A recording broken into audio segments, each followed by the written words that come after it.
হুগলিতে রেল লাইনের ধারে উদ্ধার বিজেপি কর্মীর ক্ষত বিক্ষত দেহ। মৃত জঙ্গলি ঠাকুর কোন্নগরের কানাইপুর পঞ্চায়েতে বিজেপির একমাত্র প্রতিনিধি ছিলেন। অভিযোগ, গতকাল রাতে নিমন্ত্রণ বাড়ি থেকে ফেরার পথে তৃণমূল আশ্রিত দুষ্কৃতীরা তাকে অপহরণ করে। রাতেই নিখোঁজ ডায়েরি করে তার পরিবার। আজ সকালে শেওড়াফুলি ও দিয়ারা স্টেশনের মাঝে রেল লাইনের ধার থেকে জঙ্গলি ঠাকুরের দেহ মেলে। কোন্নগরে পুরো ভোটের প্রচারে বিজেপির হয়ে জোর প্রচার চালাচ্ছিলেন জঙ্গলি। সেই কারণে তৃণমূল আশ্রিত দুষ্কৃতীরা তাকে খুন করেছে বলে বিজেপির দাবি। অভিযোগ অস্বীকার করেছে তৃণমূল। কর্মী সমর্থকদের ভোট দিতে বাধা দিলে পাল্টা প্রতিরোধ গড়ে তোলার ডাক দিলেন সিপিএম নেতা কান্তি গঙ্গোপাধ্যায়। সুজন চক্রবর্তী জানালেন, তাতে কাজ না হলে বুথের সামনে অবস্থান বিক্ষোভ দেখাবেন কর্মীরা। পুরো ভোটে সন্ত্রাস রুখতে গতকাল কলকাতা পুরসভার 110 নম্বর ওয়ার্ডে দলীয় কর্মী সমর্থকদের নিয়ে রাত পাহারা দেন কান্তি গঙ্গোপাধ্যায়, সুজন চক্রবর্তী।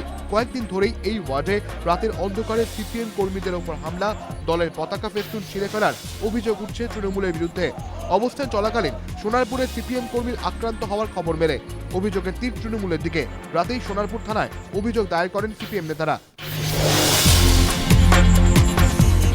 ফারহা খানের ছবি তিসমার খানের পর এখনো পর্যন্ত একসঙ্গে সেলুলয়েডে জুটি বাঁধেননি অক্ষয় কুমার ও ক্যাটরিনা কাইফ। তিসমার খান বক্স অফিসে সাফল্য পায়নি, শুধু তুমুল জনপ্রিয় হয়েছিল শিলা কি জওয়ানি গানটি। 2010-এর এই ছবির পর আবার এই দুই তারকাকে নিয়ে নতুন ছবির প্রস্তুতি শুরু হয়ে গিয়েছে। শোনা যাচ্ছে 2007-এ মুক্তি পাওয়া ছবি নমস্তে লন্ডনের সিকোয়েল তৈরি করতে চলেছেন বিপুল শাহ। সম্প্রতি ক্যাটরিনা কাইফের সঙ্গে এই ছবি নিয়ে তার বিস্তারিত কথাও হয়ে গিয়েছে। অক্ষয় কুমার আগেই জানিয়েছেন এই ছবিতে অভিনয় করতে তিনি রাজি। নমস্তে লন্ডনের কাহিনীর কোনো সূত্র অবশ্য এই ছবির সিকোয়েলে থাকছে না। তার বদলে ত্রিকোণ প্রেমের গল্প থাকছে নমস্তে লন্ডন পার্ট 2-এ।